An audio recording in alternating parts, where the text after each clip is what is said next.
Hi everyone, I'm Van. I am a software engineer and I work at a company called Wonderbly. It's a really good company, we make children's books, but I'm not here for a sales pitch. So I'm going to talk about higher order components. So I've been working with React for about a year now, and when I joined Wonderbly, React was pretty new to me, so I'd probably done what most of you guys have done, and I've done like tutorials, and I wrote a to-do list, but it wasn't like useful or very inspiring.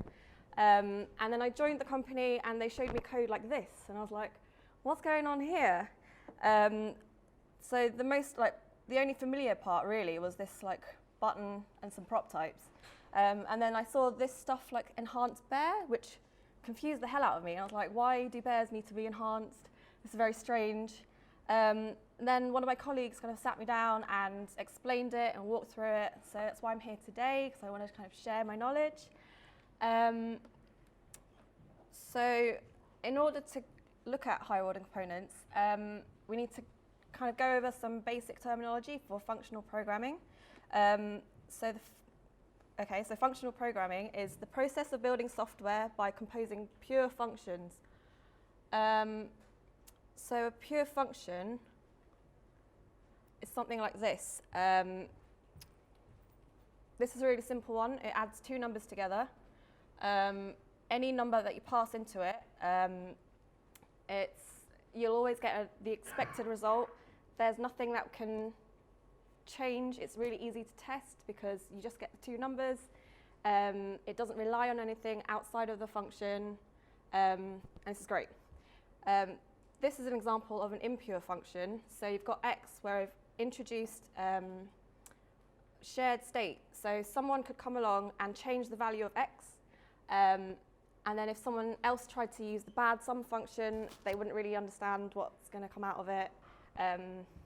Impure functions. Okay, so the next thing is a higher order function. Quite simply, it's a function that expects a function as an argument, and then it returns a new function. And I'll go over this a bit further in the next part. Okay, so I'm going to talk about higher order components now. In a similar way to higher order functions, it will take in a component and return a slightly different component. Higher order functions and higher order components are pure functions. Again, no side effects, no mutations, and so on. So that's the definition of a higher order function. You can see it's not very different from a higher order component. So I like to use this analogy for a higher order component. That's a caterpillar turning into a butterfly. So if you think of the cocoon as a higher order component, you have a caterpillar that kind of goes into it, does some transformations, and comes out as a butterfly. It's the same thing, but slightly different and kind of supercharged. And that's how I see higher order components. So this is an example of a really basic higher order component. You can see it's a function. It takes in a component, and then it wraps it in a new component, and then renders the original component. It adds some stuff, list of bears, because the component needs a list of bears. Okay, so in summary, higher order components are pure functions.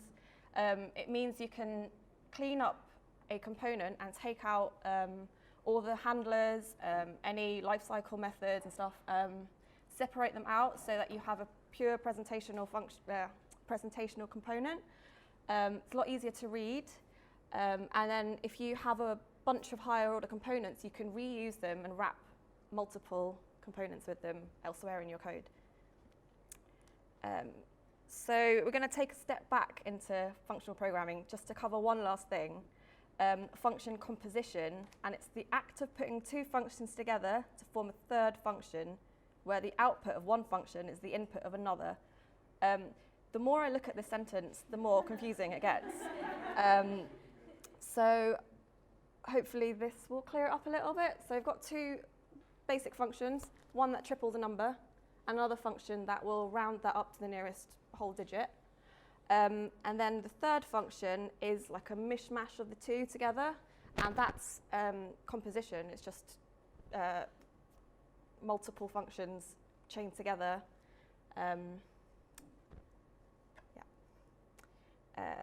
So to recap, pure functions are predictable. They don't allow for any side effects.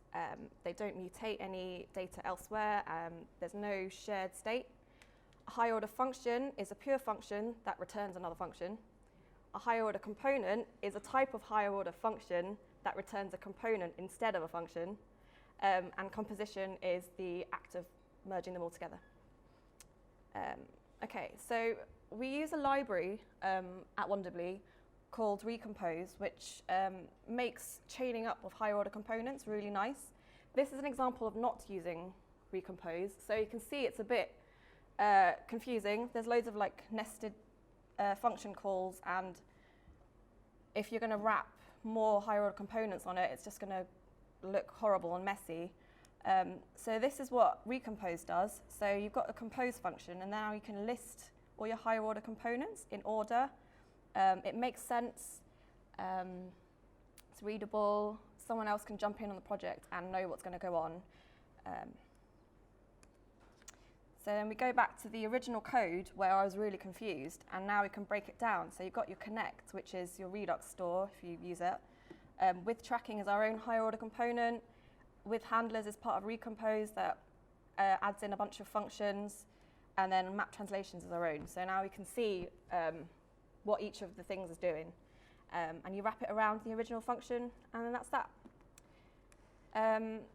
So Recompose also has a bunch of other utility functions. So we've got with props, where you can pass extra data to your original component. With state and with handlers work together. With state allows you to have internal state for your component rather than global state using the Redux store. Handlers are like what happens when you click a button. But it means you can take all of this out of your component and separate the concerns. Branch is another good one. So the first argument it takes is an expression that evaluates to either like true or false, and then depending if it's true, it will show the original component. No, it will show a loading spinner. If it's false, it will show the original component. So this is a really useful one for conditional loading of components. Lifecycle methods. I mentioned earlier that you can pull out lifecycle methods from your React component. This is really nice for just cleaning up your code and taking out the bloat from your components. And then this is an example of them all chained together. Again, it's pretty simple to see what's going on. You've got Redux, you've got with router, which is React router that handles all the routing. With props, you're adding in extra props. With state, adding in internal state. And then the component that it's wrapped around has access to everything here, as like props.isVisible, props.setIsVisible, and so on. Okay. So I'm going to go through some examples of how we use higher order components at Wonderbly. This is a pretty simple one. So you can log what a component has as props. This is really good for debugging, especially if you've got some weird behavior somewhere. So it takes in a component, and then it does the logging of the props, and then it returns the same component. Cleaning up props is a useful one. So a component might have loads and loads of props coming into it, and you might want to clear it up because it's just cleaner to read. Component doesn't get too confused as to what's happening. We can use higher order components to create like reusable sets of data. So if you find you've got a component that needs the same shape of props quite often, you can abstract that and use it multiple times in multiple areas. And if you're going to do that, you can export this, the Proptypes shape as well. So you don't have to declare this for multiple components. We can use it for Google Analytics. So if you've got event tracking on like button clicks, you can separate that as a concern and just have a Google Analytics higher order component. You can use it for internationalization. So we use a service called OneSky that holds a bunch of keys like bears.button.cta, and then we pass it a language, and then the service OneSky will give us the translated string in that particular language. You can use a higher order component to map the key with the string and then pass it to the component. You can use it to create metadata. So with Router, we'll tell you what path you're on, and then you can use that to generate, I don't know, your hreflangs or your canonical links and so on. And then finally, you can use high order components to fetch from an API. This is technically not a pure function because it does some stuff and it's, creates some side effects, but it might be useful. So you can fetch from an API endpoint and then render a certain component if it's successful. If it fails, you can render an error message. If it's pending, you can render a loading spinner, for example. Yeah, so that's how we use higher order components at Wonderbly. That's actually the end of the talk. I think I went through that a lot faster than I was meant to. But if you've got any questions, I will hang around for a little bit, or you can tweet me. Thank you.